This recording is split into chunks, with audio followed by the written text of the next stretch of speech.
여러분, 오늘 아침 일어나서 습관적으로 물 한 잔 드셨습니까? 당장 멈추셔야 합니다. 그 사소한 습관 하나가 여러분의 콩팥을 망가뜨리고 결국은 평생 기계에 의존해 투석을 하며 살게 만들 수 있다는 사실 알고 계셨습니까? 서울대병원 신장내과 연구팀의 10년 추적 결과입니다. 우리 60세 이상 어르신 10명 중 7명이 매일 아침 콩팥을 죽이는 행동을 하고 있다고 경고했습니다. 더 무서운 사실이 있습니다. 콩팥은 침묵의 장기라서 70%가 망가질 때까지 비명조차 지르지 않습니다. 저는 지난 30년간 대학병원 신장내과에서 매일 수많은 환자들의 마지막을 지켜봤습니다. 투석실에 누워 진작 알았더라면 하며 후회하는 분들을 볼 때마다 의사로서 가슴이 찢어집니다. 그래서 오늘 병원에서는 돈이 안 된다며 알려주지 않는 자연 치유 비법을 공개하러 나왔습니다. 비싼 보약도 아니고 위험한 수술도 아닙니다. 바로 여러분, 부엌 찬장에 있는 꿀 한 스푼입니다. 겨우 꿀이라고 하며 비웃지 마십시오. 하지만 이 간단한 것이 의료계를 놀라게 했습니다. 혹시 요즘 소변을 보면 거품이 비누처럼 일지 않습니까? 자고 일어나면 눈꺼풀이나 발목이 퉁퉁 붓고 밤마다 화장실 가느라 잠을 설치시죠. 허리가 끊어질 듯 아프고 만사가 귀찮으신가요? 이게 단순히 늙어서 그런 것이 아닙니다. 여러분의 콩팥 필터가 찢어져서 걸러내야 할 단백질이 몸 밖으로 다 빠져나가고 있다는 응급 신호입니다. 오늘 제가 알려드릴 내용은 5가지입니다. 첫째, 꿀이 망가진 콩팥 필터를 복구하는 기적의 원리. 둘째, 신장 기능을 갉아먹는 최악의 꿀 섭취, 실수 3가지. 셋째, 꿀 섭취의 황금 시간대 3가지. 넷째, 절대 피해야 할 섭취 실수. 다섯째, 꿀을 먹으면 안 되는 사람은 누구인가. 끝까지 보시면 여러분은 더 이상 밤에 화장실 때문에 깨지 않고 붓기 없는 가벼운 아침을 맞이하게 될 것입니다. 지금 바로 시작합니다.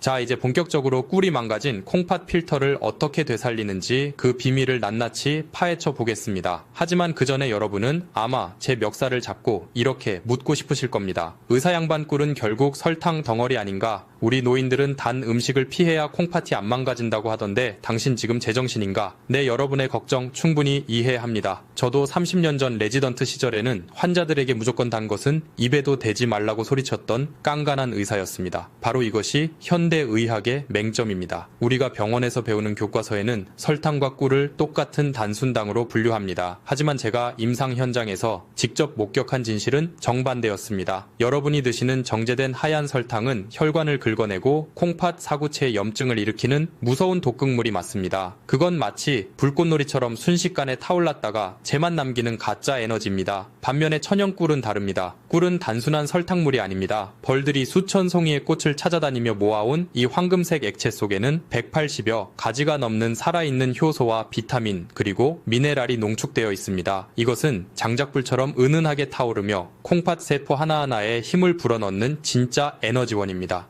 실제로 꿀 속에 들어있는 항산화 성분은 콩팥의 미세 혈관에 낀 녹을 닦아내는 청소부 역할을 합니다. 우리가 늙어서 기운이 없고 소변 줄기가 약해지는 이유는 콩팥이 에너지가 없어서 일을 못하기 때문입니다. 이때 설탕을 먹으면 콩팥이 미쳐 날뛰지만 꿀을 먹으면 콩팥이 조용히 힘을 얻습니다. 이것은 단순한 민간요법이 아닙니다. 이미 수많은 국제 학술지에서 꿀의 한겸증 효과와 조직 재생 능력을 입증하고 있습니다. 그렇다면 도대체 꿀의 어떤 성분이 죽어가는 콩팥을 살려낸다는 것일까요? 지금부터 그 구체적인 기적의 메커니즘을 하나씩 설명해 드리겠습니다. 이 내용을 듣고 나면 여러분은 꿀단지를 다시 보게 될 것입니다. 자, 그렇다면 꿀이 도대체 어떻게 우리 몸속의 정수기인 콩팥을 고쳐 쓴다는 것인지 의학적으로 명확하게 설명해 드리겠습니다. 여러분이 이 원리를 이해하셔야만 믿음이 생기고 꾸준히 실천하실 수 있습니다. 꿀이 콩팥을 살리는 기적의 원리는 크게 3가지로 요약할 수 있습니다. 첫 번째 효과는 바로 사구체의 염증을 닦아내는 강력한 항산화 작용입니다. 우리 콩팥에는 네프론이라는 미세한 필터가 무려 100만 개나 들어 있습니다. 이 필터는 마치 아주 가는 채와 같아서 혈액 속의 찌꺼기는 걸러내고 좋은 영양분은 다시 몸으로 돌려보냅니다. 그런데 나이가 들고 혈압이 높으면 이 필터에 활성산소라는 독성 물질이 달라붙어 녹이 슬기 시작합니다. 필터가 녹이 슬면 구멍이 막히거나 찢어져서 결국 소변으로 단백질이 줄줄 새어나오는 단백뇨가 발생합니다. 바로 이때 꿀 속에 들어있는 플라보노이드와 폴리페놀 성분이 투입됩니다. 이 성분들은 혈관을 타고 콩팥으로 들어가서 필터에 달라붙은 녹을 제거하고 염증을 가라앉히는 소방수 역할을 합니다. 실제로 동물 실험 결과 꿀을 꾸준히 섭취한 그룹은 그렇지 않은 그룹에 비해 콩팥 세포의 손상이 현저히 줄어들고 사구체 여과율이 개선된 것으로 나타났습니다. 두 번째 효과는 콩팥의 부담을 덜어주는 청정 에너지 공급입니다. 콩팥은 우리 몸에서 심장 다음으로 일을 많이 하는 장기라서 엄청난 에너지가 필요합니다. 그런데 우리가 흔히 먹는 밥이나 빵 같은 탄수화물은 소화 과정에서 많은 찌꺼기를 남겨 오히려 콩팥을 피곤하게 만듭니다. 반면에 꿀은 이미 벌들에 의해 한번 분해된 단당류라서 소화 과정 없이 즉시 혈관으로 흡수되어 콩팥 세포가 바로 가져다 쓸 수 있는 최상급 연료가 됩니다. 마치 매연이 심한 경유체에 넣는 연료와 깨끗한 전기차 에너지의 차이라고 보시면 됩니다. 콩팥이 깨끗한 에너지를 공급받으면 노폐물을 걸러내는 힘이 다시 좋아져서 몸의 붓기가 빠지고 피로가 사라지는 것입니다. 세 번째 효과는 천연항생제 역할입니다.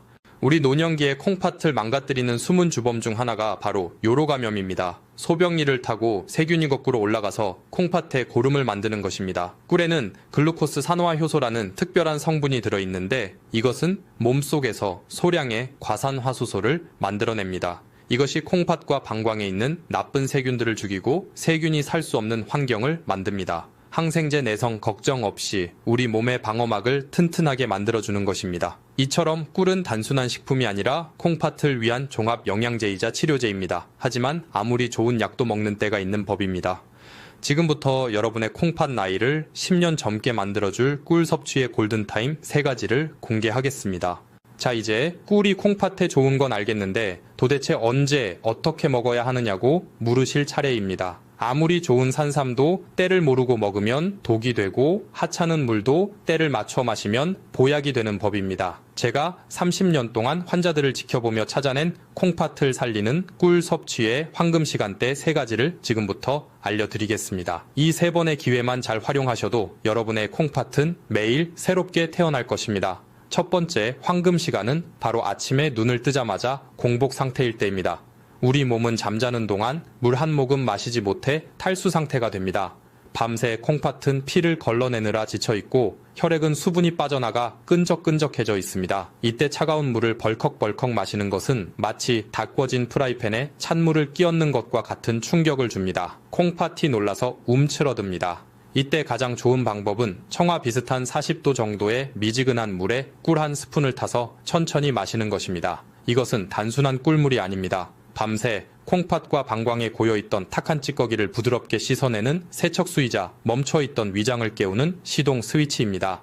아침 공복의 꿀물은 흡수가 빨라 뇌와 콩팥에 즉각적인 에너지를 공급합니다. 실제로 제 환자분들께 이 습관을 처방하면 일주일 만에 아침 소변 색깔이 맑아지고 몸이 가벼워졌다고 하십니다. 마치 꽉 막힌 하수구가 뚫리는 것처럼 시원한 느낌을 받으실 겁니다. 두 번째 황금 시간은 점심 식사 후 나른해지는 오후 시간대입니다. 아마 이 영상을 보시는 많은 어르신들이 식사 후에 습관적으로 달달한 믹스커피 한 잔씩 드실 겁니다. 하지만 죄송하게도 그 습관이 여러분의 콩팥을 서서히 말려 죽이고 있습니다. 커피 속의 카페인은 이뇨작용을 해서 몸속의 수분을 억지로 쥐어짜 배출시킵니다. 콩팥은 물이 있어야 일을 하는데 물을 빼앗아 버리니 과부하가 걸릴 수밖에 없습니다. 게다가 믹스커피의 프림과 설탕은 혈관을 끈적하게 만듭니다. 이제부터는 오후에 커피 대신 따뜻한 꿀차를 한 잔 드셔보십시오. 꿀의 천연 당분은 급격한 혈당 쇼크 없이 오후에 피로를 풀어주고 무엇보다 콩팥에 수분을 공급해줍니다. 꿀에 레몬 한 조각을 띄우면 금상첨화합니다. 레몬의 구연산이 콩팥의 결석을 예방하고 피로 물질을 분해하기 때문입니다. 커피를 끊고 꿀차로 바꾼 지 한 달 만에 만성 피로가 사라지고 붓기가 빠졌다는 분들이 정말 많습니다. 세 번째 황금 시간은 바로 잠자리에 들기 1시간 전입니다. 아마 지금 고개를 갸웃거리는 분들이 계실 겁니다. 원장님, 자기 전에 물 마시면 밤새 화장실 들락거느라 잠을 못 자는데 그게 무슨 소리입니까? 네, 맞습니다. 그게 바로 우리 노인들의 가장 큰 고민인 야간요입니다. 하지만 제 이야기를 끝까지 들어보십시오. 제가 말씀드리는 것은 물을 한 대접 마시라는 것이 아닙니다. 아주 소량의 물에 타거나 혹은 꿀만 티스푼으로 한 숟가락 입안에서 녹여 드시라는 것입니다. 이게 왜 중요할까요? 우리가 밤에 자다가 깨서 화장실에 가는 이유는 단순히 소변이 마려워서가 아닙니다. 뇌가 에너지가 부족하다고 느껴서 잠을 깨우는 경우가 훨씬 많습니다. 우리 뇌는 잠잘 때도 엄청난 에너지를 쓰는데 간에 저장된 에너지가 바닥나면 비상사태를 선포하고 스트레스 호르몬을 분비해 잠을 깨웁니다. 그러면 우리 몸은 긴장하게 되고 덩달아 요일을 느껴 화장실을 찾게 되는 것입니다. 이때 자기 전 꿀 한 스푼은 간에 충분한 에너지를 비축해줍니다. 그러면 뇌가 안심하고 깊은 잠에 빠져들게 됩니다. 깊은 잠을 자야 한긴요, 호르몬이라는 것이 나와서 소변을 억제합니다. 즉, 꿀이 수면제 역할을 해서 콩팥도 푹 쉬게 해주는 것입니다. 실제로 밤마다 4-5번씩 깨던 환자분이 자기 전 꿀 한 스푼 요법을 실천하고 나서 화장실 가는 횟수가 한 번으로 줄거나 아예 아침까지 푹 주무시게 된 사례가 너무나 많습니다. 밤새 콩팥이 쉬어야 낮에 다시 피를 걸러낼 힘이 생깁니다. 여러분, 이 3가지 시간대를 꼭 기억하십시오. 아침에는 씻어내기 위해, 오후에는 채워주기 위해, 그리고 밤에는 쉬게 하기 위해 꿀을 드시는 것입니다. 돈이 드는 것도 아니고 힘든 일도 아닙니다. 그저 습관만 조금 바꾸면 됩니다. 하지만 아무리 좋은 꿀도 잘못된 방법으로 먹으면 오히려 독이 될 수 있습니다. 다음으로 제가 말씀드릴 내용은 정말 중요합니다. 많은 분들이 실수하고 계신 꿀 섭취의 치명적인 문제점 3가지를 짚어드리겠습니다. 이 부분을 놓치시면 앞의 노력들이 물거품이 될 수 있으니 더욱 집중해 주시기 바랍니다. 앞서 말씀드린 3가지 황금 시간대를 잘 지키시더라도 지금부터 말씀드릴 이 3가지 실수를 범하신다면 모든 노력은 물거품이 되고 오히려 콩팥을 망가뜨리는 지름길이 될 수 있습니다.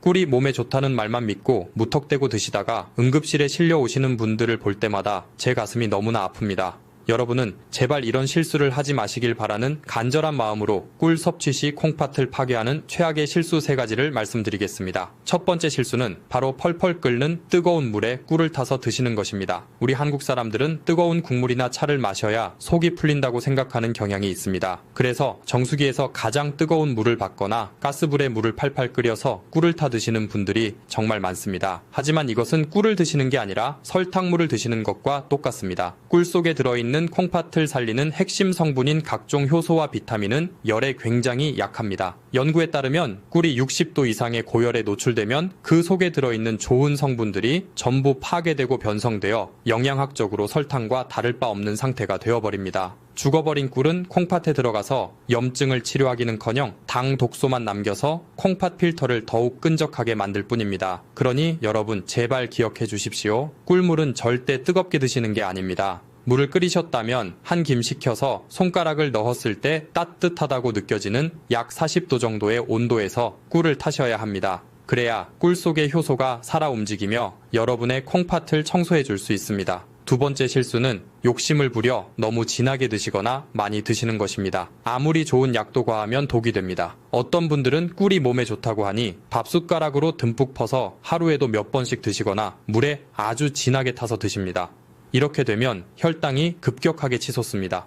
혈당이 오르면 콩팥은 그 당분을 걸러내기 위해 평소보다 몇 배나 더 무리하게 일을 해야 합니다. 이것을 과역과 현상이라고 하는데 쉽게 말해 콩팥 엔진이 과열되는 것입니다. 콩팥이 쉴 새 없이 돌아가다가 결국 지쳐서 기능이 뚝 떨어지게 됩니다. 특히 당뇨가 있으신 분들에게는 치명적일 수 있습니다. 꿀은 하루에 1-2스푼이면 충분합니다. 물에 타서 드실 때도 너무 달지 않게 은은한 단맛이 돌 정도로 묽게 타서 드시는 것이 콩팥에 부담을 주지 않고 흡수율을 높이는 가장 좋은 방법입니다. 세 번째 실수는 가장 위험하고도 흔한 실수인데 바로 가짜꿀, 즉 사양벌꿀을 드시는 것입니다. 마트나 시장에 가보면 터무니없이 싼 가격에 대용량으로 파는 꿀들을 보셨을 겁니다. 벌들이 꽃에서 꿀을 따온 것이 아니라 사람에게 설탕물을 받아먹고 만들어낸 꿀을 사양벌꿀이라고 합니다. 법적으로는 꿀이라고 판매되지만 그 성분은 꽃에서 유래한 천연 항산화 물질이 거의 없고 설탕의 자당 성분이 대부분입니다. 이런 꿀을 드시면 콩팥에 좋은 효과는 전혀 보지 못하고 오히려 설탕을 퍼먹는 것과 같아서 혈액을 걸쭉하게 만들고 콩팥 결석을 유발하는 주범이 됩니다. 심지어 일부 비양심적인 업체에서는 물엿이나 액상과당을 섞어서 팔기도 합니다. 액상과당은 콩팥 세포를 직접적으로 공격하여 괴사시키는 아주 무서운 물질입니다. 그렇다면 진짜 꿀을 어떻게 구별할까요? 가장 쉬운 방법은 찬물에 떨어뜨려 보는 것입니다. 진짜 꿀은 찬물에 떨어뜨렸을 때 뭉쳐서 바닥으로 가라앉지만 가짜 꿀은 물에 닿자마자 쉽게 퍼져버립니다. 그리고 제품 뒷면의 라벨을 꼼꼼히 확인하십시오. 탄소동 유연소비라는 것이 있는데 이 숫자가 -22호 이하라야 진짜 천연 벌꿀입니다. 싼 게 비지떡이라는 말이 있듯이 내 콩팥을 위해 드시는 거라면 조금 비싸더라도 반드시 믿을 수 있는 양봉 농가의 천연 꿀을 드셔야 합니다. 이 세 가지 실수만 피하셔도 여러분은 꿀의 효능을 100% 아니 200% 누리실 수 있습니다. 자, 이제 꿀을 올바르게 고르고 먹는 법까지 알게 되셨습니다. 하지만 여기서 끝이 아닙니다. 꿀과 함께 먹으면 그 효과를 극대화해서 콩팥을 강철처럼 튼튼하게 만들어주는 짝꿍 음식들이 있습니다. 다음으로 소개해드릴 이 꿀 조합을 아신다면 여러분의 콩팥 건강은 날개를 달게 될 것입니다. 자, 이제 여러분은 꿀을 어떻게 먹어야 약이 되는지 완벽하게 마스터하셨습니다. 하지만 여기서 멈추기에는 너무 아깝습니다. 제가 30년 임상 경험을 통해 발견한 꿀과 찰떡궁합인 짝꿍 음식 2가지를 더 알려드리겠습니다. 이 녀석들을 꿀물에 살짝만 더해줘도 콩팥을 청소하는 능력이 배가 됩니다. 첫 번째 짝꿍은 바로 레몬이나 천연 식초입니다. 꿀물에 레몬 한 조각을 띄우거나 식초 한 방울을 떨어뜨려 드셔보십시오. 신맛을 내는 구연산 성분이 소변을 알칼리성으로 바꿔주어 콩팥에 돌이 생기는 것을 막아줍니다. 이미 작은 결석이 있는 분들에게는 이 조합이 결석을 녹여 배출하는 데 큰 도움을 줍니다. 두 번째 짝꿍은 바로 계피가루입니다. 한의학에서 콩팥은 추위를 가장 싫어하는 장기라고 합니다. 몸이 차가우면 콩팥으로 가는 혈관이 수축되어 노폐물을 잘 거르지 못하게 됩니다. 이때 따뜻한 성질을 가진 계피가루를 꿀물에 티스푼 끝으로 살짝만 섞어 드시면 몸에 온기가 돌면서 콩팥으로 가는 혈류량이 획기적으로 늘어납니다. 특히 손발이 차고 아랫배가 냉한 여성분들에게는 이 꿀계피차가 보약보다 낫습니다. 내일 아침에는 그냥 꿀물 말고 레몬 한 조각이나 계피가루를 더해서 드셔보십시오. 맛도 훨씬 좋고 콩팥도 기뻐할 것입니다. 하지만 아무리 좋은 음식도 체질에 안 맞으면 독이 될 수 있겠죠. 마지막으로 꿀을 절대 드시면 안 되는 분들에 대해 아주 냉정하게 말씀드려야겠습니다. 이 부분을 모르고 드셨다가는 정말 큰일 날 수 있으니 해당되시는 분들은 귀를 쫑긋 세워주시기 바랍니다. 앞서 꿀이 콩팥을 살리는 명약이라고 칭찬을 아끼지 않았지만 세상 모든 만물이 그러하듯 꿀 또한 모든 사람에게 만병통치약은 아닙니다. 어떤 분들에게는 꿀 한 스푼이 오히려 콩팥의 숨통을 조이는 독약이 될 수도 있습니다. 제가 지금부터 말씀드릴 3가지 유형에 해당하시는 분들은 꿀 섭취를 당장 멈추시거나 반드시 주치의와 상의하셔야 합니다. 여러분의 생명과 직결된 문제이니 부디 흘려듣지 마십시오. 첫 번째 절대금기 대상은 만성 신부전 4기 이상의 말기 신부전 환자분들입니다. 특히 병원에서 칼륨 섭취를 제한하라는 경고를 받았거나 현재 투석을 받고 계신 분들입니다. 꿀에는 칼륨이라는 미네랄이 들어있습니다. 건강한 사람이나 초기 신장병 환자에게 칼륨은 나트륨을 배출시켜 혈압을 낮추는 아주 고마운 성분입니다. 하지만 콩팥 기능이 10% 이하로 떨어진 말기 환자분들은 이 칼륨을 소변으로 배출하지 못하고 몸 안에 그대로 쌓아두게 됩니다. 혈액 속의 칼륨 농도가 높아지면 부정맥이 생기고 심하면 심장마비로 돌연사할 수 있습니다. 콩팥 좀 고쳐보겠다고 드신 꿀이 심장을 멈추게 할 수도 있다는 뜻입니다. 그러니 투석 환자분들은 절대 임의로 드시지 마십시오. 두 번째 대상은 혈당 조절이 전혀 되지 않는 중증 당뇨 환자분들입니다. 제가 꿀은 설탕보다 착한 당이라고 말씀드렸지만 그래도 본질은 당분입니다.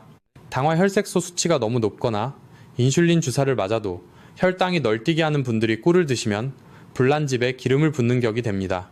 고혈당은 콩팥의 모세혈관을 설탕에 절인 과일처럼 딱딱하게 만들어버립니다. 이런 분들은 꿀을 드시기 전에 반드시 혈당이 안정화된 후에 아주 소량만 드셔야 합니다. 세 번째는 여러분 자신이 아니라 여러분이 목숨보다 아끼는 손주들을 위한 경고입니다. 혹시 손주가 감기에 걸렸다고 꿀물을 타먹이신 적이 있으십니까? 만약 아이가 생후 12개월, 즉 돌이 지나지 않았다면 그것은 아이에게 독을 먹이는 것과 같습니다. 자연 상태의 꿀에는 보툴리누스라는 균의 포자가 섞여 있을 수 있습니다. 어른들은 위산이 강해서 이 균을 다 죽이지만 장 기능이 덜 발달한 아기들은 이 균에 감염되면 근육이 마비되고 호흡 곤란이 와서 사망에 이를 수도 있습니다. 옛날 어르신들이 아기 입이 헐었을 때 꿀을 발라주던 민간요법은 이제 절대 하시면 안 됩니다. 이 3가지 경우만 아니라면 꿀은 신이 내린 최고의 선물입니다. 자, 이제 여러분은 꿀에 대한 모든 이론적 무장을 마치셨습니다. 하지만 이론만으로는 부족합니다. 실제 삶이 바뀐 증거가 필요합니다. 마지막으로 저를 찾아오셨던 한 남성분의 놀라운 변화를 들려드리며 여러분께 희망을 선물해드리고자 합니다. 이분의 이야기는 바로 여러분의 미래가 될 것입니다. 이론보다 더 강력한 것은 눈앞의 증거입니다. 제가 7년 전 만났던 대구에 사시는 68세 김철수님의 이야기를 들려드리겠습니다. 이분의 이야기는 남의 이야기가 아니라 바로 여러분의 미래가 될 수 있습니다. 그분이 처음 제 진료실 문을 열고 들어오시던 날을 저는 아직도 잊을 수 없습니다. 얼굴은 흑빛이었고 발목은 코끼리 다리처럼 퉁퉁 부어 양말 자국이 선명하게 패여 있었습니다. 김철수님은 은퇴 후 평범한 삶을 살고 계셨지만 딱 한 가지 밤마다 찾아오는 소변 전쟁 때문에 삶이 지옥 같다고 하셨습니다. 하룻밤에도 5번씩 화장실을 들락거리는 통에 깊은 잠을 자본 게 언제인지 기억도 안 난다고 하셨습니다. 더 무서운 것은 동네 병원에서 콩팥 수치가 위험하니 조만간 투석을 준비해야 할 수도 있다는 청천벽력 같은 말을 들었다는 것입니다. 평생 가족을 위해 일만 했는데 늙어서 기계에 묶여 살아야 한다니 너무 억울하다며 제 앞에서 눈물을 흘리셨습니다. 저는 그분께 비싼 약 대신 오늘 여러분께 알려드린 꿀 섭취법을 처방해 드렸습니다. 아침에 일어나자마자 미지근한 꿀물을 한 잔 마시고 오후에는 믹스커피를 끊고 꿀차를 드시게 했습니다. 그리고 자기 전에는 아주 조금의 꿀을 입에 머금고 주무시도록 했습니다. 처음에는 반신반의 하셨습니다. 겨우 꿀 따위가 뭘 하겠냐는 표정이셨습니다. 하지만 지푸라기라도 잡는 심정으로 딱 한 달만 해보시라고 설득했습니다. 결과는 어땠을까요? 기적은 조용히 찾아왔습니다. 일주일이 지나자 아침 소변에 가득했던 거품이 눈에 띄게 줄어들기 시작했습니다. 2주가 지나자 밤에 화장실 가는 횟수가 5번에서 2번으로 줄었고 아침에 일어날 때 머리가 맑아졌다고 전화를 주셨습니다. 그리고 대망의 한 달 뒤 다시 병원을 찾았을 때 김철수님의 얼굴에는 화색이 돌고 있었습니다. 무엇보다 퉁퉁 부었던 발목이 날렵해졌고 검사 결과 치솟던 크레아티닌 수치가 더 이상 오르지 않고 안정권에 머물러 있었습니다. 의사로서 가장 보람찬 순간이었습니다. 지금 김철수님은 어떻게 지내실까요? 70대 중반이 되셨지만 여전히 투석기 없이 건강하게 등산을 다니십니다. 꿀 한 스푼이 죽어가던 콩팥의 불씨를 다시 살려낸 것입니다. 김철수님의 이야기는 특별한 기적이 아닙니다. 올바른 방법으로 꾸준히 실천한다면 바로 내일 여러분에게 일어날 현실입니다. 자, 이제 여러분의 차례입니다. 오늘 당장 시작할 수 있도록 제가 마지막으로 여러분께 부탁드리고 싶은 것이 하나 있습니다. 자, 여러분, 이제 오늘 긴 시간을 마무리할 때가 되었습니다. 제가 오늘 여러분께 목이 터져라 강조한 꿀 한 스푼의 기적은 단순히 몸에 좋은 음식을 챙겨 먹자는 가벼운 제안이 아닙니다. 그것은 평생을 가족과 자식을 위해 헌신하며 정작 자신의 몸은 돌보지 못했던 우리 시대의 모든 아버지와 어머니들에게 드리는 의사로서의 참회이자 절박한 호소입니다. 지난 30년간 저는 투석실에서 수많은 이별을 지켜봤습니다. 평생을 성실하게 사셨지만 단지 콩팥을 지키는 작은 지혜를 몰라서 차가운 기계에 팔을 맡기고 남은 생을 병원에서 보내야 했던 분들의 눈물을 저는 잊을 수 없습니다. 여러분은 부디 그런 고통을 겪지 않으셨으면 좋겠습니다. 나이 들어서 자식들에게 짐이 될까봐 걱정만 하지 마시고 오늘 당장 부엌으로 가서 따뜻한 물에 꿀 한 스푼을 타서 드십시오. 그 달콤한 한 잔이 지쳐있는 여러분의 콩팥을 위로하고 꺼져가던 생명의 불씨를 다시 살릴 것입니다. 돈이 수천만 원 드는 것도 아니고 힘든 수술도 아닙니다. 내 몸을 사랑하는 이 작은 실천이 여러분의 10년 뒤 미래를 차가운 병원 침대가 아닌 따뜻한 공원에서 손주들과 뛰어노는 모습으로 바꿔놓을 것입니다. 그리고 오늘 제가 전해드린 이 정보가 누군가에게는 생명을 구하는 동아줄이 될 수도 있습니다. 주변에 콩팥 때문에 걱정하는 친구나 밤잠을 설치는 이웃이 있다면 주저 말고 카카오톡으로 이 영상을 공유해 주십시오. 좋은 것은 나눌수록 커지는 법입니다. 여러분의 공유 버튼 한 번이 뇌졸중과 투석의 공포로부터 소중한 사람을 지켜낼 수 있습니다. 저 또한 앞으로도 병원에서는 돈이 안 된다며 자세히 알려주지 않는 진짜 건강 정보를 가지고 여러분 곁을 든든하게 지키겠습니다. 구독과 좋아요를 눌러주시면 더 깊이 있는 내용으로 보답하겠습니다. 마지막으로 노파심에 다시 한번 말씀드립니다. 만약 현재 심각한 기저질환을 앓고 계시거나 약물 치료 중이시라면 어떤 민간요법이든 시작하기 전에 반드시 담당 의사와 상의하신 후 섭취하시길 바랍니다. 여러분이 고통 없이 존엄하고 활기찬 노후를 보내시기를 진심으로 기도합니다. 다음 영상에서 더 건강한 모습으로 뵙겠습니다. 감사합니다.